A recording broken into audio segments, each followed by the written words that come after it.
Bon, alors, merci aux intervenants. Ce que je vous propose, c'est de faire une petite séance de questions. Si vous avez quelques questions, c'est vrai que les intervenants ont dépassé d'une demi-heure ce qui était prévu, mais bon. Qui a des questions? Alors, qu'est-ce qu'on fait? Vous remettez tous les trois là, et puis je passe le micro. Peut-être si bien. Prenez peut-être une chaise. Parce qu'il y a- Qui a des questions? Attends, je vais passer ça. Pardon.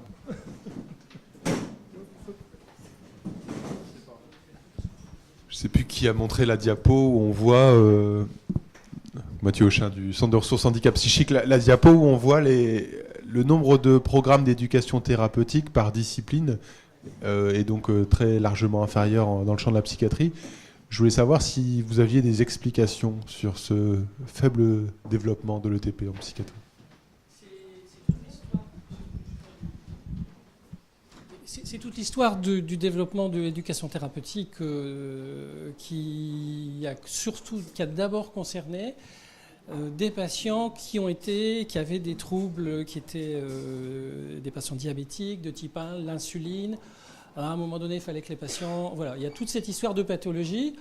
Et puis pour la psychiatrie, pourquoi est-ce que c'est si récent ?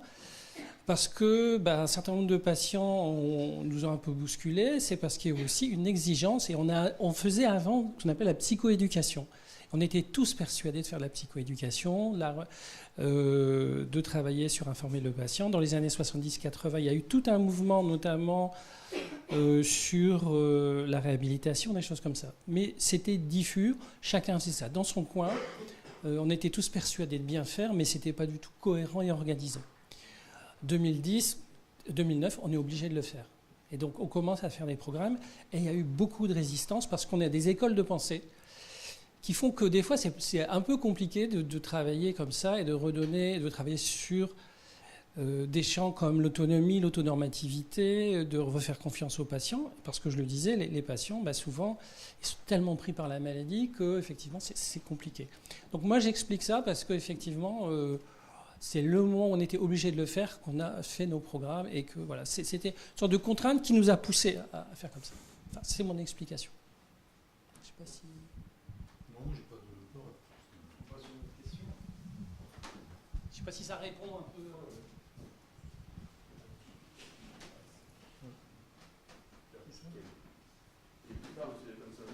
Vous répondez à une question que je voulais poser, très bien, sur les résistances du système.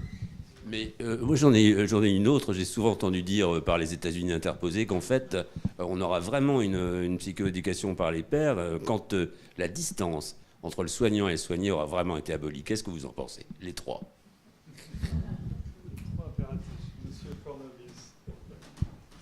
Alors c'est compliqué parce que c'est déjà compliqué dans la vie de tous les jours avec tout le monde. Et c'est vrai que je parlais de l'empathie tout à l'heure. On est formé, alors on nous reproche d'ailleurs souvent en tant que, surtout les médecins, de ne pas être de moins en moins empathiques, donc d'avoir de plus en plus de distance, toute pathologie confondue, je veux dire, avec les patients.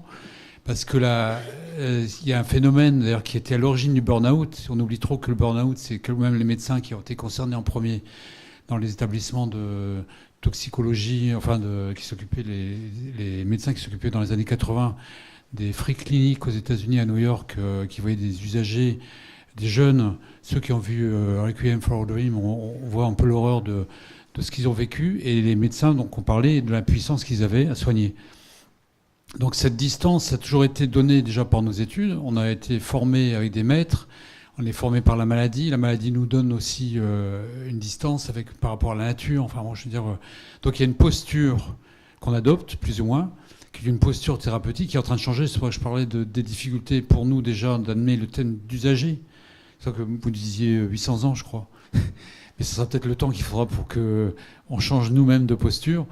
Et est-ce que c'est souhaitable aussi, la distance, de rompre cette distance? Parce que trop de familiarité, trop de proximité, il y a des patients qui peuvent dire, attendez, vous n'avez pas maladie, là, vous parlez de quoi, là, vous êtes qui pour parler de ma maladie? Comme disait d'ailleurs dans la bande dessinée, enfin pas la bande dessinée, mais le petit extrait, vous disiez, vous connaissez plein de maladies, mais vous ne connaissez pas la mienne.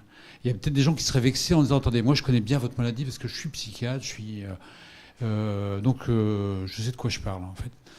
Donc, c'est une question difficile et je ne sais pas si on aurait une réponse avant 800 ans. Moi, je dirais que c'est une question de respect et de bienveillance mutuelle, c'est-à-dire que respecter le patient et respecter le soignant également. Respecter le fait qu'il ait fait 10 années d'études, le fait qu'il a une expérience clinique, il voit beaucoup de patients. Mais vous avez l'expérience de la maladie. Et c'est vrai que pour moi, il faut ne plus être dans une relation infantilisante et avoir un rapport d'adulte à adulte. Moi, j'ai eu un médecin avec qui ça s'est très bien passé. C'est peut-être pas le cas de tout le monde, hein, mais c'est vrai qu'en tout cas, il faut aller vers ce genre de relation avec un respect et avec une bienveillance. Et moi, je vais vous voir un peu, vous l'entrer un petit peu, parce que l'histoire de distance, c'est quoi la distance? C'est trop près, c'est trop loin, c'est comme les porcs épics, c'est ni trop près, ni trop loin. On s'approche trop près, ça pique, on s'éloigne, on a froid. Et donc, c'est quelque chose qui est dynamique, qui bouge tout le temps, la distance. Et après, des fois, moi, je ne suis pas capable d'être trop près parce que je suis en insécurité. Des fois, je peux être très près, mais l'autre sera en insécurité. Et donc, la distance, effectivement, c'est une question de base, ça.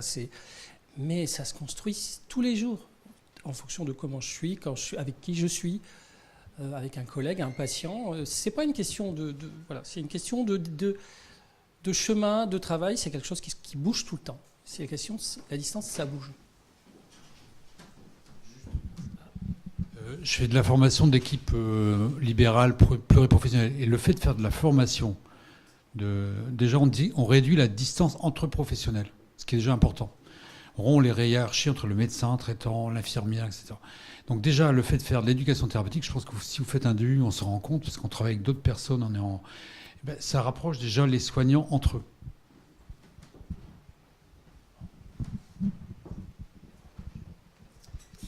Oui, bonsoir. Alors, moi, c'est un petit peu un cas atypique parce que moi, je suis effectivement originaire de Lille, mais j'habite en Moselle. Et je me pose la question par rapport à ce que je viens d'entendre là depuis 2 heures, c'est que j'ai l'impression néanmoins qu'il y a une inégalité entre les régions. Que ces choses-là, malheureusement, moi où j'habite en Moselle-Est, à la frontière allemande, donc je suis désolée, on est démunis de tout ça. Je vais vous donner un exemple. Le 7 avril dernier, par exemple, moi je revenais de Montpellier, là je revenais de chez mon fils, et j'avais su par France Dépression Lorraine, puisque j'en fais partie, qu'il y avait une conférence sur la dépression, puisque pour l'OMS, c'était le thème qui était retenu cette année. Alors, avant de me déplacer, avant de faire 130 km, je me suis dit, tiens, je vais m'intéresser autour de chez moi. Autour de chez moi, qu'est-ce que j'ai? J'ai une grosse structure qui est le CHS de Sarreguemines. Donc, on ne faisait rien du tout. J'ai eu le responsable de la communication. Nous, à notre échelon, il n'y a rien qui est prévu. Je téléphone à l'hôpital de Jury, qui est l'hôpital psychiatrique de Metz. Là non plus, il n'y avait rien de prévu. Donc, j'ai dû me farcir les 130 km. C'est pas grave, j'ai fait en train, je conduis pratiquement plus, pour assister effectivement à cette conférence qui avait été animée par 2 psychiatres, donc dans le cadre de France Dépression Lorraine. Donc c'est vrai que moi je suis en admiration depuis tout ça, c'est pas ça qui va me refaire déménager, mais c'est vrai que c'est quand même un peu déplorable. Et quand vous parliez de l'assistance, du soutien des proches, moi, j'ai envie de vous dire, c'est bien, parce que moi, j'en ai pas du tout. Si je me suis relevée, c'est toute seule, rien que grâce à la détermination et l'envie de m'en sortir, quoi. Et c'est récent, ça fait 3 ans. Voilà. C'est vrai que c'est dommage que M. Muller soit plus là, parce qu'on aurait pu lui demander un petit peu au niveau de la France comment ça se passe et comment ça va se passer surtout. C'est vrai qu'en réhabilitation psychosociale, il y a Nicolas Franck qui commence à faire des centres de ressources à travers la France.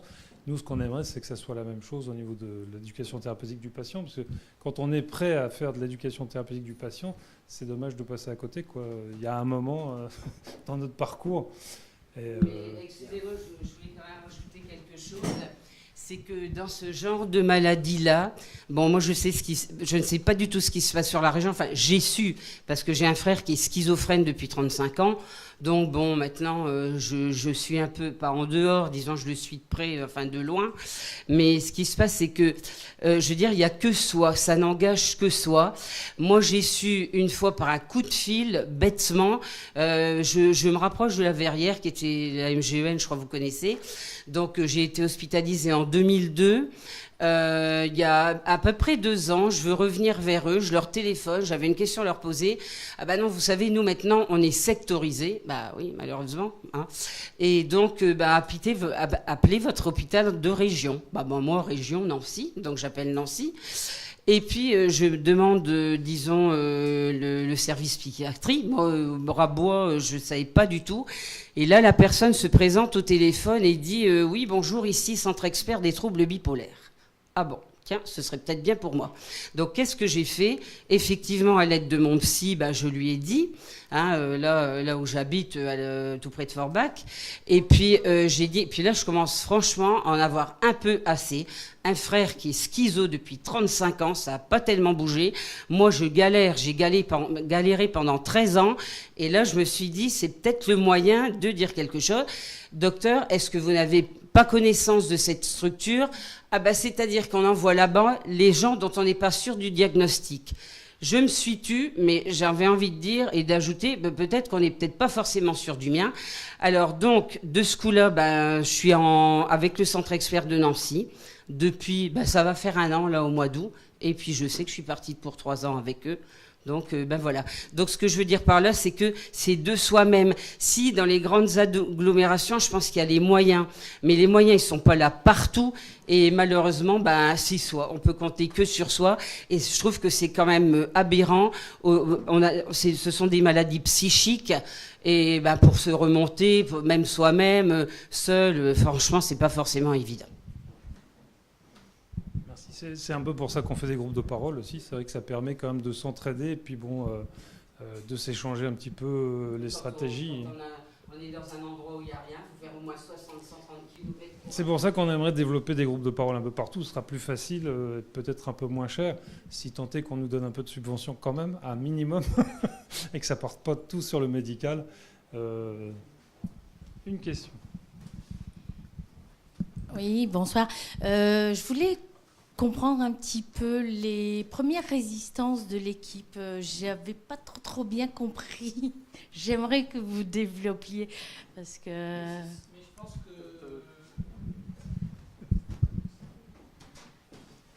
je pense qu'il y a des résistances à changer. Alors tout à l'heure, vous parliez de paradigme du soin, de façon d'envisager le rapport qu'on a avec la personne qui vient pour être soignée. Voilà, qui vient pour être soigné. Et moi, je suis le sachant. Et je vais faire en sorte de travailler très correctement, mais de mettre en place les thérapies que j'ai apprises, les façons de faire, etc. Mais quand il faut travailler en partenariat, ça demande à changer de posture. Et c'est ça qui est compliqué pour certains, parce que ça remet en question un certain nombre de... C'est pas facile de travailler dans un cadre soignant, dans un cadre avec des pathologies. Vous l'avez dit vous-même, pour le cas des fois, les diagnostics, ça varie un petit peu. Et c'est bien d'avoir des certitudes, d'avoir des choses sur lesquelles s'appuyer. Donc c'est difficile un peu de changer de posture. Donc l'explication, c'est ça. C'est un peu compliqué, on se remet en question. Il faut travailler sur soi, il faut accepter que l'autre ne se pense pas du tout comme nous.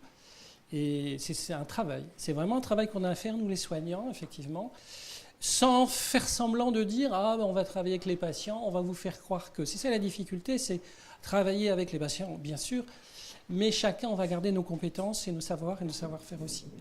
Donc c'est tout un travail de réflexion qu'on essaye de mener, mais bon, il y a des gens qui ne veulent pas changer, qui ne veulent pas... Ok, mais je pense que comme il y a des patients, qui peuvent être aussi des soignants d'ailleurs, qui ne veulent non plus pas bouger, pas changer, rester sur des places connues.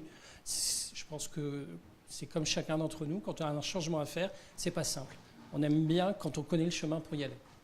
Non, parce que je pense à ça, parce que moi j'avais animé des groupes au niveau de psychosocial de rééducation, d'éducation psychosociale. Ouais. Et donc, c'était avec des groupes de patients.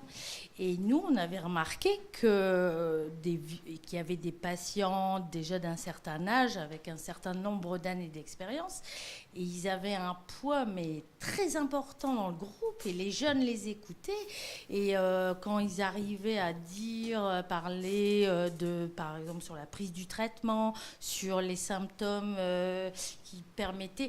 Enfin, je veux dire, ils avaient certainement beaucoup plus de poids que nous soignants. Et comme quoi, je disais, là, le partage d'expériences, de données, de données cliniques, tout ça, pour le coup, c'était extrêmement enrichissant. C'était...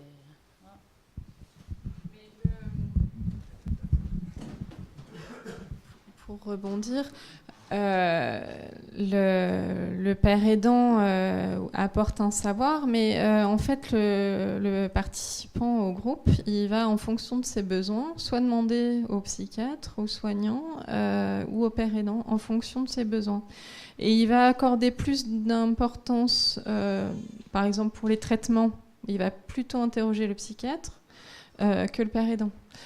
Pour une question d'ordre de vie de tous les jours ou de symptômes, d'effets secondaires, où là il a envie d'avoir un retour d'expérience, il ira plus vers le père aidant. Donc il sait, et justement il a plus de compétences qui s'offrent à lui, et donc il va aller en fonction de ses besoins, demander à tel ou tel, mais tous ont leur importance. Juste, nous, à l'NGN, ici, on a eu la création de la MDU, et Angélique Lecomte a été présente au début. Elle servait avec les équipes, comme on parlait souvent en dehors simplement des réunions médicales, on se voyait beaucoup.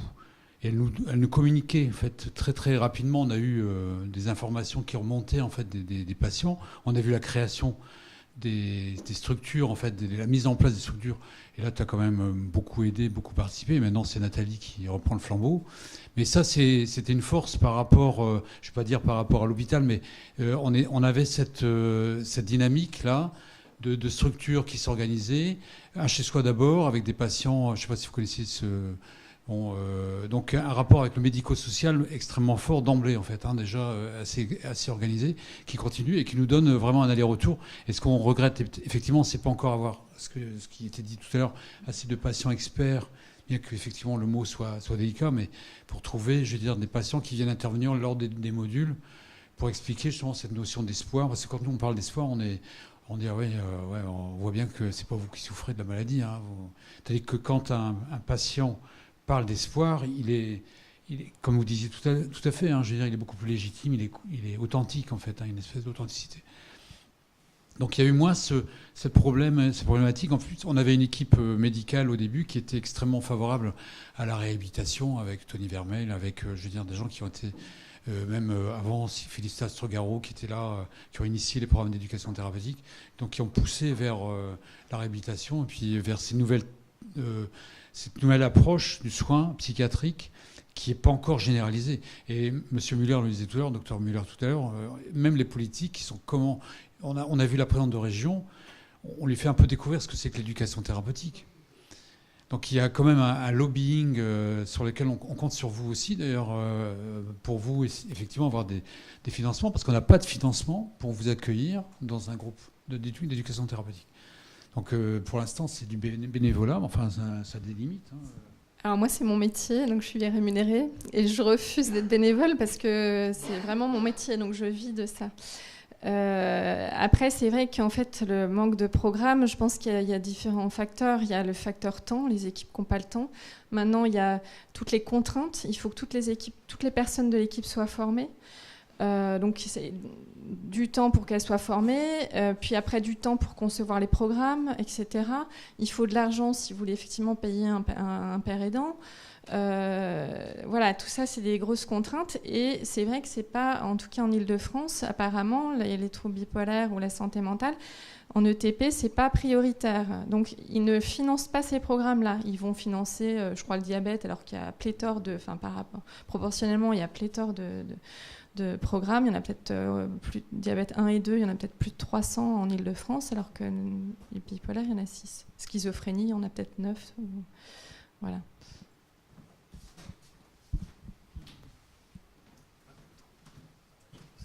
Moi, j'ai une question, docteur Cronobis, et puis après à vous trois.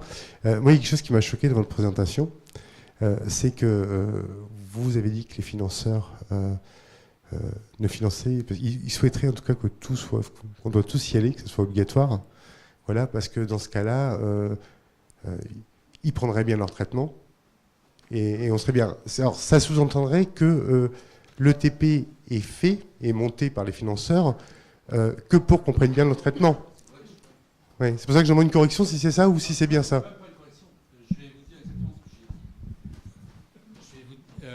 Tous les gens qui ont fait de l'ETP, qui ont fait une formation ETP, ont été prévenus contre ça.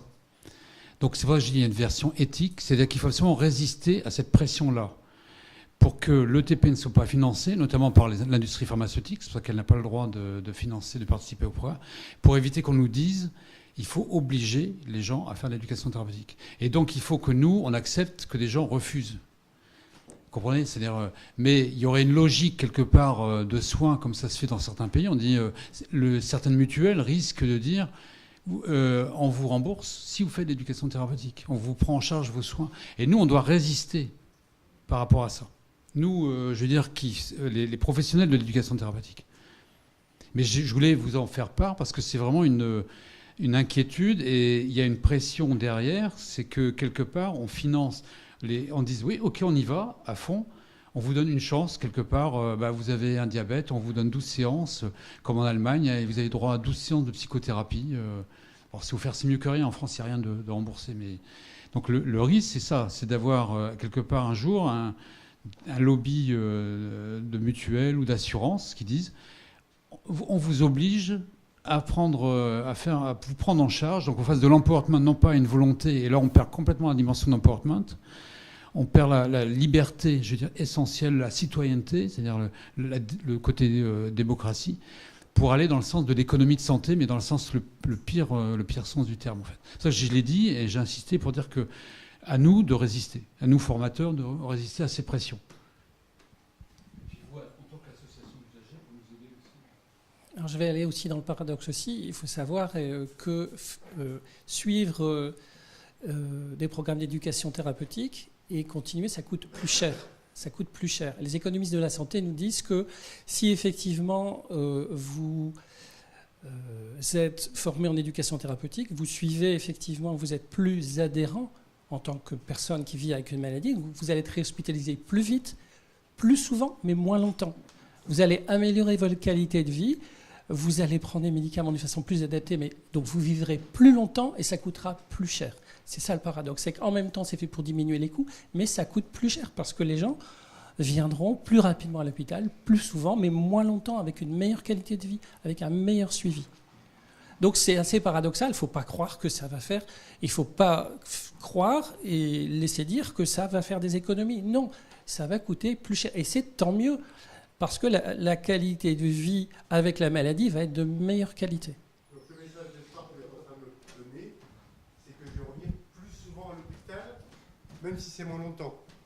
C'est l'espoir que vous me donnez.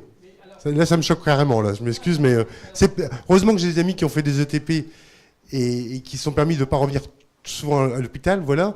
Mais si l'ETP que vous proposez, c'est de revenir régulièrement à l'hôpital, même si c'est très court, le message d'espoir que vous voulez porter, il est un peu brouillé. Je préfère. Ouais, parce que alors là, mais c'est pas un souci. Je me suis mal fait comprendre. Ça veut dire que effectivement, c'est préférable quand la maladie revient, quand les premiers symptômes reviennent, de revenir pour un temps court, plutôt que d'attendre une aggravation avec une hospitalisation sous contrainte, dans des circonstances extrêmement compliquées pendant beaucoup plus longtemps. Il vaut mieux revenir en consultation plusieurs fois régulièrement dans l'année qu'une fois pendant 15 jours avec vous savez mieux que moi, une hospitalisation sous contrainte avec des médicaments qui sont... Voilà, et elle est très mal.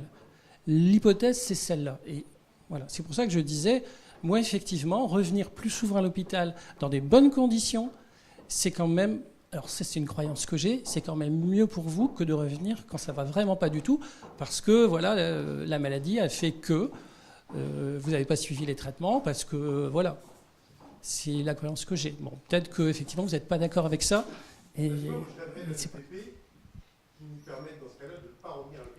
Je vais vous rassurer quand même. Non, les études montrent, enfin moi ce que j'ai lu à ce sujet, c'est que ça diminue les rechutes en fréquence et en intensité. Donc a priori non, vous n'allez pas revenir plus souvent. Après c'est vrai que se dire que si jamais vous retournez, vous faites une rechute, c'est moins fort et ça dure moins longtemps, oui. Mais normalement, vous allez revenir moins souvent. Voilà. En tout cas, c'est ce que j'ai lu dans les études. Et, donc, rassurez-vous. Voilà. Et puis, pour défendre un peu son point de vue, c'est faut savoir que mettre l'hospitalisation comme objet d'évaluation, c'est ça qu'il faut conclure. C'est que quand on a plus de sous pour le diabète, pour la cardio, que pour la santé mentale, c'est qu'en cardio et en diabète, on évalue, on chiffre. Il y a moins de récidives d'infarctus, il y a moins de... Donc effectivement, pour un financeur, encore une fois, c'est plus utile pour lui. Il voit directement ses bénéfices. En santé mentale, c'est compliqué. Parce que dire comme quelqu'un qui va plus souvent à l'hôpital, vous voyez, le TP, ça donne tel résultat, les gens ils vont encore plus souvent à l'hôpital. Non, il ne faut pas mettre ça comme objet d'évaluation. Il y a même les TP pour l'obésité, la surcharge pondérale. J'ai lu les gens qui avaient fait le TP avaient pris du poids pendant leur programme. Donc si on a mis le poids en disant, regardez, on les pèse à temps zéro avant le TP, on les pèse après, on a perdu 10 kilos, c'est génial. Ben non, les gens avaient pris du poids, en fait, la majorité. Donc très mauvaise évaluation. Mais ce qui avait été dit quand même par les patients, c'est qu'ils allaient mieux. C'est que dans leur tête, ils vivaient mieux, ils étaient tout à fait dans une idée totalement différente. Donc comme on a des suivis pour l'instant, vous voyez, l'éducation thérapeutique, on n'a que 4 ans en fait. Hein. Donc il faut avoir l'indulgence d'un enfant de 4 ans, on n'a que 4 ans. Et j'espère qu'à long terme, on aura effectivement des chiffres qui vont montrer les baisses. Le bonheur des gens va se traduire par moins d'hospitalisation, moins d'accès aux soins classiques. En fait. Pour moi, l'hospitalisation, ce n'est pas un échec. Pour moi, l'hospitalisation, c'est quelque chose qui peut être intéressant. On va à l'hôpital parce qu'on a besoin, effectivement, à un moment donné de sa vie, de rencontrer des professionnels qui vont nous accompagner pour aller mieux. Et pour moi, qui suis soignant hospitalier public, c'est pour ça que tous les jours, je vais travailler. C'est pour travailler avec des gens, et effectivement, qui sortent vite de l'hôpital et qui ne reviennent pas trop souvent, et qui reviennent en meilleure santé. Et voilà, après, c'est rageant de revenir à l'hôpital parce que ça évoque plein de mauvais souvenirs, parce que c'est pas agréable, c'est pas des lieux qui sont sympathiques, les hôpitaux, notamment en psychiatrie, ça, c'est OK. Mais je préfère, effectivement, et je le redis, des petits moments, pas forcément d'ailleurs dans des hôpitaux fermés, etc., dans des services fermés, mais ça peut être l'hôpital de jour, ça peut être les cliniques, ça peut être des endroits où effectivement le type de personne avec qui que vous allez côtoyer pendant quelques jours, c'est plus acceptable que des services lourds où effectivement on fait des traitements très lourds, très contraignants, très handicapants aussi. Voilà, c'est ça un peu ça que je voulais dire. Maintenant, qu'on ne soit pas d'accord, moi je trouve que c'est très bien parce que sinon on ne discuterait jamais. D'être d'accord tout le temps, c'est pas intéressant. Et puis c'est toujours mieux d'aller à l'hôpital de notre plein gré. Juste deux dernières questions. Juste 2 mots à partir de l'hospitalisation. Je crois que j'oublie pas finalement que toutes les techniques de TP, de RAP, etc. nous viennent du Canada et des États-Unis. Et je garde en mémoire, en fait, principalement, puisque c'est là qu'on peut encore faire des études, alors qu'on n'a plus d'argent en France, principalement, je n'oublie pas que les systèmes là-bas ont dû d'abord changer leur approche du patient et de la réalité. Si j'étais porteur d'un nous tout à l'heure qui est resté assez flou, permettez-moi d'afficher quand même quelques années de traversée de cette maladie, quelques décennies, avec patience et constance, qui me font quelque part penser qu'une certaine résilience, je ne vais pas l'afficher comme ça, mais bon, c'est une belle maladie quelque part, ça apprend pas mal de choses. Et si j'ai quelque part envie de construire quelque chose, c'est certainement pas un vous et moi dans un moi différent des autres et regroupé entre nous, certainement pas un vous différent inaccessible, mais un nous avec chacun notre différence, mais ensemble. Donc, un nous qui serait un horizon plutôt qu'une condition, certainement pas une distance, mais un espoir.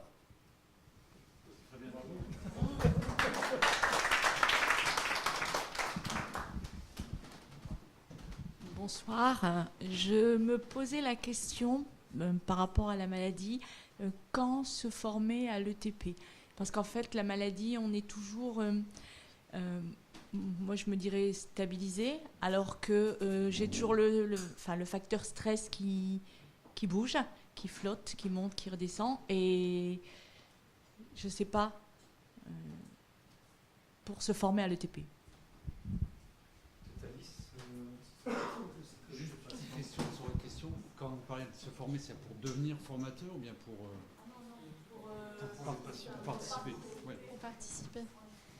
Oui, alors il faut pas être en crise en fait. Mais après, alors il n'y a pas besoin d'être bien stabilisé parce que c'est quelque chose qui va vous aider à vous stabiliser.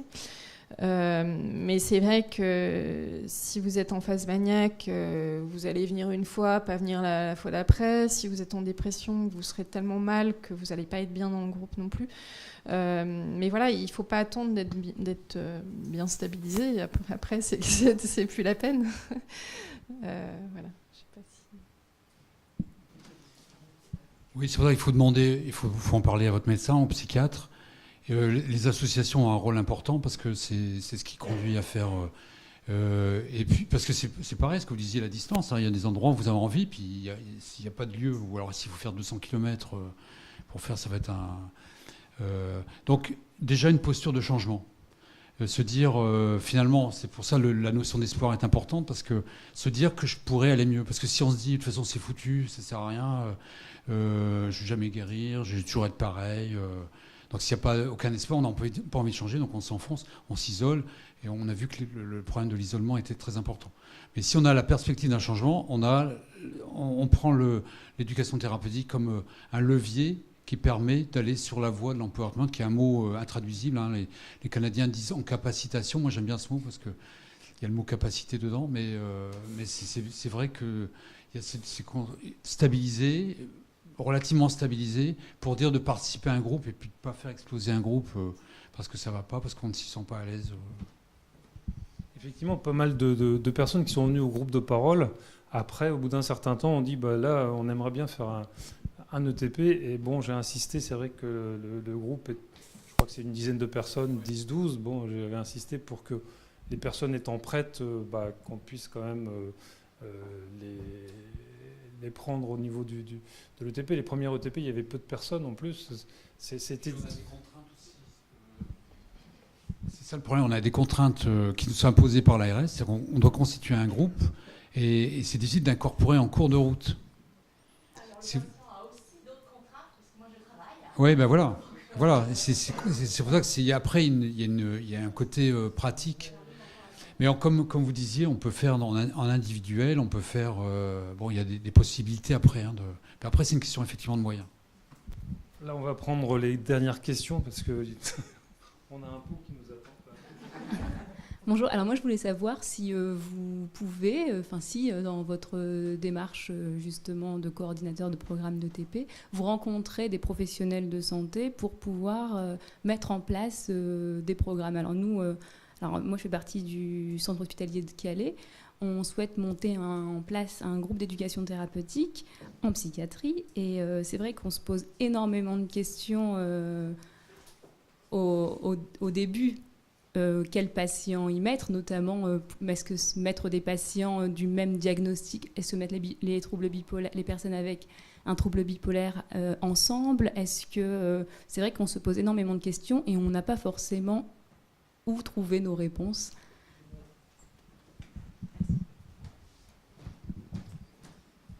Je vous remercie de cette question parce que c'est vrai que c'est une des dernières questions, c'est bien parce que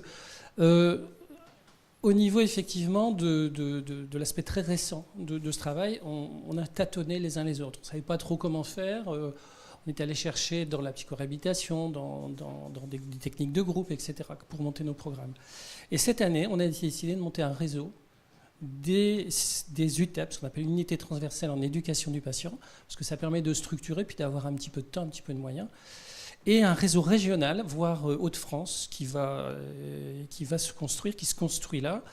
Et effectivement, l'objectif, c'est le partage des savoirs, le partage des savoir-faire. Comment est-ce qu'on fait les uns les autres pour ne pas faire 3 fois la même chose, et aussi pour gagner beaucoup de temps, parce que ça prend 1 an à construire un programme, il faut savoir, et après, pour le déposer, et le temps de la réponse, en gros, il y en a pour 2 ans. Et quand on travaille, tous les gens qui travaillent savent que quand on met un projet, il faut que ça avance, quoi, et les patients, ils attendent derrière. Donc, vous pouvez me contacter, mais il y a une structure qui s'appelle le CERFEP, Centre régional de formation à l'éducation du patient. C'est un centre ressources. Moi, je vous invite à aller sur leur c'est pas un blog, c'est un portail, le CERFEP, où effectivement, pour les aidants, pour les professionnels, pour les équipes, vous avez un certain nombre d'outils qui sont à disposition. Et notre réseau va communiquer aussi autour de ça. Donc le CERFEP, c'est pas que pour la psychiatrie, mais ça communique aussi beaucoup. Il y a un centre ressources qui est extrêmement intéressant, c'est à Villeneuve-d'Ascq. Voilà, mais vous pouvez me contacter sinon par rapport à la création de programmes. Nous, on est partageurs là-dessus, parce qu'on a besoin de tout le monde. Je suis désolé, je dois vous quitter, j'ai une autre réunion. Je vous remercie en tout cas pour votre écoute. On va prendre une dernière question. Une question. Oui, je m'adressais à vous. Je voulais connaître, si ce n'est pas indiscret, s'il vous plaît, votre parcours professionnel.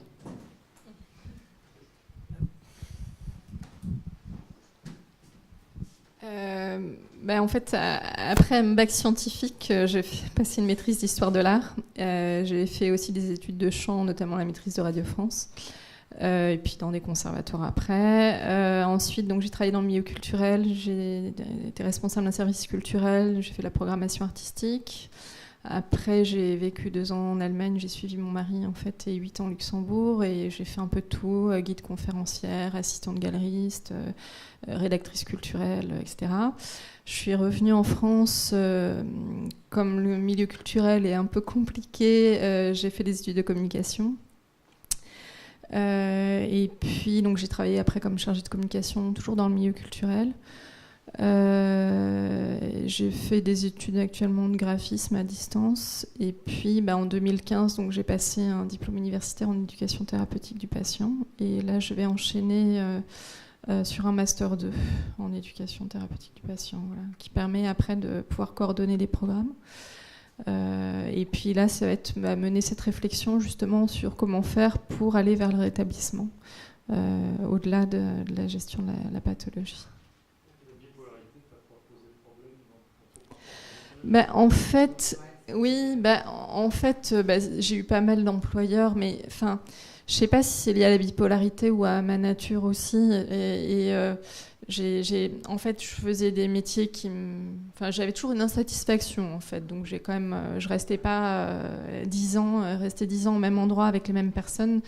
J'ai beaucoup de mal avec ça, et toujours maintenant, mais je sais pas, je suis pas sûre que ce soit lié à la pathologie. Après, comme je travaillais souvent à temps partiel, ça m'a pas trop posé de problème. En revanche, c'est sûr que quand la maladie s'est déclenchée, j'avais créé ma boîte en communication par l'art, et j'avais repris des études à Metz. J'habitais au Luxembourg, donc il y avait 50 km, en scénographie, à l'université et à l'école d'art de Metz. Et c'est là où j'ai un peu pété un câble. Voilà. Et j'ai 3 enfants aussi, donc c'est vrai que je m'en occupe aussi, je travaille un peu. Et donc, le fait de... Enfin, ça m'a toujours aidé de travailler, en fait. Et justement, j'ai jamais été en rupture totale. Et à chaque fois, je repartais dans des projets. C'est-à-dire que, je veux dire, il faut repartir dans des projets, quoi qu'il arrive. Que ça marche ou que ça marche pas, c'est pas grave. Quelque part, c'est juste le fait de faire quelque chose qui aide. Et il y aura des choses qui vont marcher. Puis après, en apprenant à mieux vous connaître, à mieux connaître vos limites, ce que vous savez faire, ce que vous savez moins faire, etc., vous y arrivez. Et après, il faut être ambitieux. Voilà, moi, j'ai aussi créé et organisé la Journée mondiale des troubles bipolaires. Je suis partie de rien.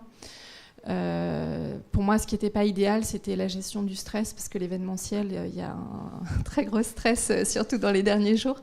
Mais voilà, après, on trouve des stratégies qui aident. Mais après, c'est vrai que voilà, je passe le relais aussi, parce que ça a fait son temps. Et puis, ça me prenait 4 mois de mon année, voire 6 mois, et je ne pouvais rien faire d'autre, alors que maintenant, je vais avoir des...